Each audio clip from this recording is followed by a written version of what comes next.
Mark.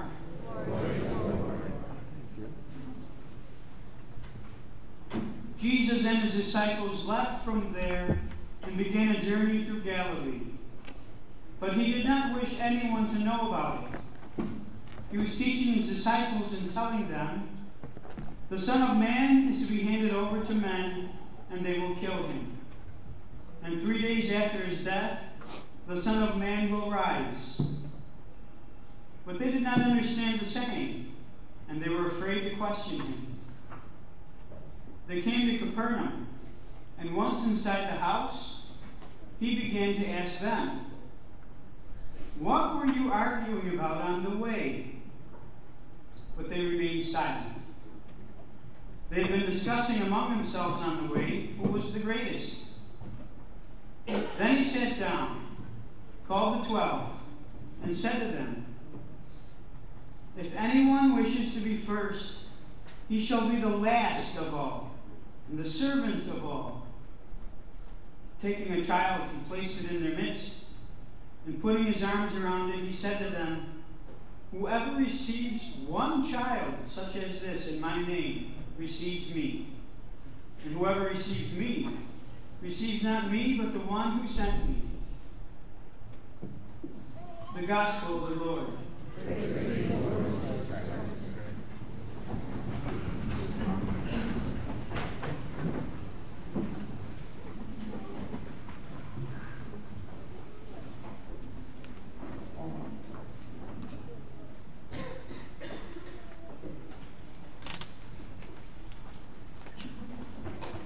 My friends, the rise of Christianity in South Korea has indeed been astonishing as well as amazing.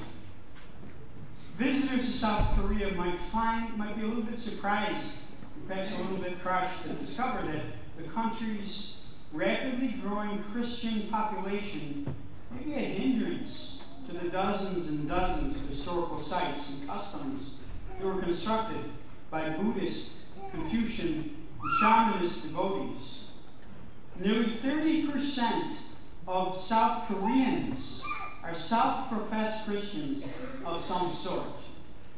And it's really a staggering number, considering that barely 50% of the population adheres to any religion at all.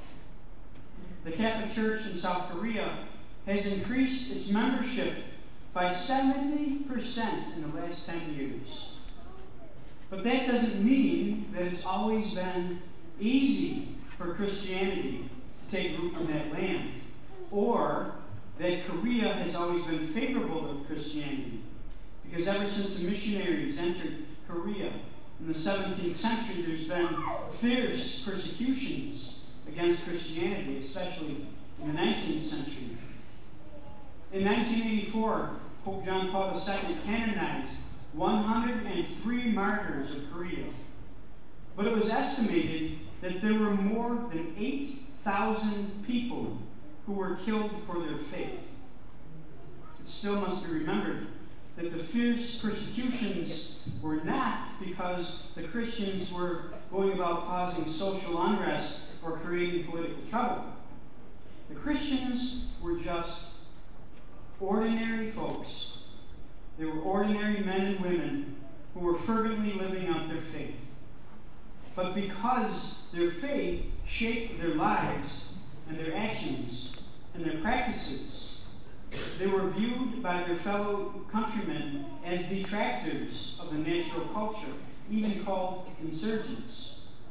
Our first reading today gives the reason for this attitude towards Christians. Those who are godless say to themselves, "Let us die and wait for the virtuous man, since he annoys us and opposes our way of life. Let us test him with cruelty and with torture, and then explore this gentleness of his and put it to the test. Let us condemn him to a shameful death, since he will be looked after. We have his word for it." You know, it's very amazing how our first reading managed to read into the minds of evil people and even express their evil intentions. Yet it's also really disgusting to know that such are the thoughts, such are the deeds of evil people towards good, virtuous, kind people. It's simply illogical. It's irrational. It's absurd. And it's happened in the past, it happens today, and it will continue to happen. Evil will always exist. So in other words, evil doesn't need a reason to make the good suffer. Evil is just out to exterminate all that is good. We often say that Jesus died to save us from our sins. And it must be also said that it was evil that nailed Jesus to the cross and killed him. Jesus knew what evil could do to him. And that was why he said in the gospel, the Son of God will be delivered into the hands of evil people. They will put him to death, but 3 days after he has been put to death, he will rise again. So Jesus knew that evil was out to get him. In spite of all the good that Jesus does, he will be persecuted. He will be persecuted to death. He came to save us, but who's going to save Jesus? No, we don't want to hear that. We don't want to hear that. But God did not save Jesus from death on the cross. We don't want to hear that. But that's not the end of it. Hebrews chapter 5 verse 7 says this. It says, during his life on earth, he offered up prayer and entreaty, aloud and in silent tears, to the one who had the power to save him out of death. And he submitted so humbly that his prayer was heard. Yet God did not save Jesus from a horrible death on the cross. God did save Jesus out of death. Jesus rose from the dead, and that was God's promise to Jesus. So in the face of evil, or in the midst of tragedy, God will promise to save us, just as he promised to save Jesus. In 1989, there was an earthquake measuring 8.2 and almost flattened Armenia, killing over 30,000 people in less than 4 minutes. In the midst of this utter devastation and all this chaos, there was a father who left his wife securely at home, and he rushed to the school where his son was supposed to be, only to discover when he got there that the building was now flat as a pancake. And after the traumatic initial shock, he remembered the promise that he had made to his son. The promise was, no matter what, I'll always be there for you. Well, tears began to fill his father's eyes. And as he looked at this pile of debris that once was a school, it looked hopeless. But he kept remembering his commitment to his son. He began to concentrate on where he walked his son to class at school each and every morning. Remembering his son's classroom would be in the back right corner of the building. That's where he rushed. He rushed to get there. He started digging through that rubble. And as he was digging, there were other very forlorn parents who kept coming. And they had their hands clutched to their hearts, and they were saying, my son, or my daughter. And there were other well-meaning parents who were trying to pull him off of what was left of the school. And they're saying to him, it's too late. They're dead. You can't help. Go home. Come on, face reality. There's nothing that you can do about this now. You're just going to make things worse. So to each parent, this father responded with just one line. Are you going to help me now? So then the father proceeded to dig for his son. Stone by stone by stone. The fire chief showed up and tried to pull him off of the school's debris. He was saying, sir, there are fires that are breaking out. There are explosions happening everywhere. You're in danger. You need to get out of here. We'll take care of it. Please go home. And this loving, caring Armenian father asked, "Are you going to help me now?" But no one helped. Nobody. So courageously, he proceeded alone because he needed to know for himself. Is my son alive, or is he dead?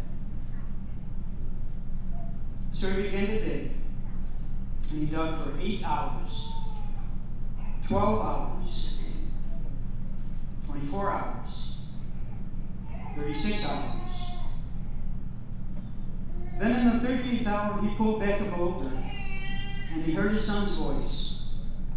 And he screamed his son's name, "Armand!" And he heard back, "Pa, it's me. Pa. I told the other kids not to worry. I told them that if you were alive, you'd save me. And when you'd save me, they'd be saved too. You promised me, no matter what, I'll always be there for you."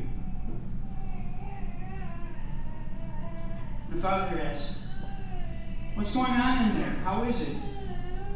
Is everybody okay?" The son responded, "Pa, there's 14 of us left. We're scared, we're hungry, we're thirsty." And the father said, "Well, come on out, boy." And he says, "No, Pa. Let the other kids come out first."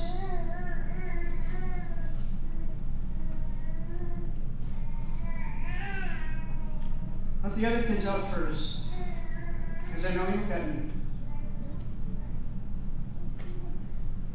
This is a tough story, tough.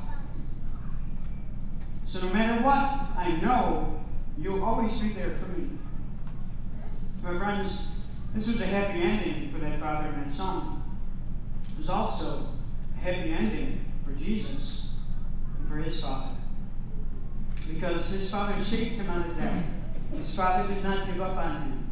His father did not leave him for dead. And neither did God the Father leave the martyrs for dead, because they are now with God in glory. And as for us, the reality is that evil will make us suffer. Evil will always make us suffer. Evil loves to make us suffer. But we don't have to return evil for evil. In our Eucharist today, let us become like Jesus. Let us return evil for good. And for the good that we do, God our Father will save us out of death and from every evil.